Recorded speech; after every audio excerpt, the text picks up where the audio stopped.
บายดีมื้อนี้ก็สิมาบอกซื้อต้นไม้อย่างเก่าเหมือนเดิม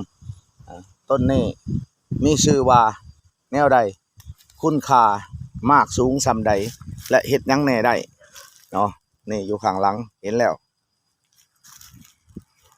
ข้างหลังภูเขาต้นนี่ตั้งแต่ต้นจนถึงปลายต้นก็คือว่าสู่ฟังเนาะตั้งแต่ปู่แต่ย่าเฮามาจนถึงปัจจุบันคุณค่ายังเหมือนเดิมคือกันตัวนี้มีชื่อว่าต้นแดงไม้แดงพี่น้องไม้แดงนี่แหละไม้แดงไม้แดงนี่ไผๆก็สิฮู้จักคนรุ่นเก่าฮู้จักหมดเนาะแต่ว่าผู้ที่เป็นรุ่นใหม่มาคุมื้อนี่ก็ได้ยินชื่อแต่บ่ฮู้จักต้นแม่นบ่พี่น้อง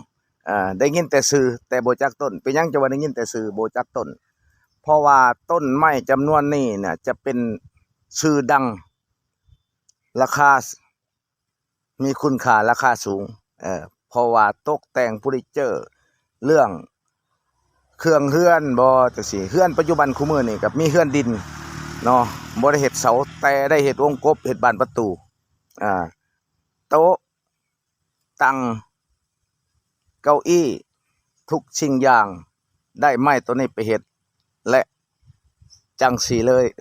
คุณค่าราคาของเพิ่นตั้งแต่ต้นจนถึงปลายมีคุณค่าราคาสูงต้นนี้ต้นแดงแต่จะเอาใบให้พี่น้องเบิ่งบ่ได้เพราะว่ามันสูงต้นสูงอยากเอาให้เบิ่งแต่ว่าบ่ถึงเอาบ่ถึงต้นแดงนี่บ่อันนี้ยังเป็นต้นน้อยต้นน้อยก็บ่มีแก่นก็แก่นบ่ใหญ่เนาะแก่นอันนี้ห้องว่าเปลือกหรือกาบเนาะเปลือกหรือกาบภาษาลาวห้องเนาะถ้าวิดเปลือกวิดกาบเข้าไปไม่ยังเพิ่นห้องว่ามอกก็คือเนื้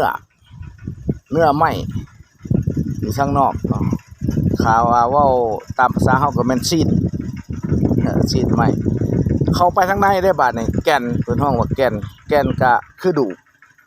เนาะแก่นก็คือดูน่ะเปรียบเทียบว่าไส้แก่นของไม้แดงนี่ที่ไปผลิตทุกสิ่งอย่างเรื่องตกแต่งผู้ที่เจาะตกแต่งนั่นตกแต่งนี่และแม่นเอาแก่นของเพิ่นไปเนาะจะเป็นเนื้องามแดงคักสันจะซ้ำละเอียดคนซ้ำสีซ้ำทุ่มงามถ้าเห็นบานประตูเนี่ยเฮาก็ไปคัดแล้วเรียบร้อยเบิดแล้วก็ป้าไว้มื้อนึงให้เพิ่นขึ้นสีเพิ่นเองบ่ต้องลงสแลกให้ขึ้นสีบ่ต้องทาสีว่าซั่นซะขึ้นสีแล้วเรียบร้อยบ่แล้วจังมาลงแลกเกอร์ไว้ถือว่าบ่ตกสีบ่ตายสีบ่หลอนสียังเหมือนเดิมตลอดไปต้นนี้มีคุณค่ามากสูงซ้ำกันกับไม้แต้กลัวสิบ่เพิ่นกลัวไม้แต้อีกเพราะว่าตัวนี้นี่สิแลนกลัวไม้แต้ใครๆก็ต้องการคันว่าเรื่องไม้ตัวนี้เนาะพี่น้องแต่ว่าบ่ได้เอาใบให้เบิ่งเด้อมื้อนี้เด้อใบเบิ่งบ่ได้เพราะว่ามันสูงเอาบ่ถึงเอาใบบ่ถึงเนาะมาฮอดนี้ก็สิจบเรื่องไม้แดงก่อนเนาะไปก่อนนะบ๊ายบาย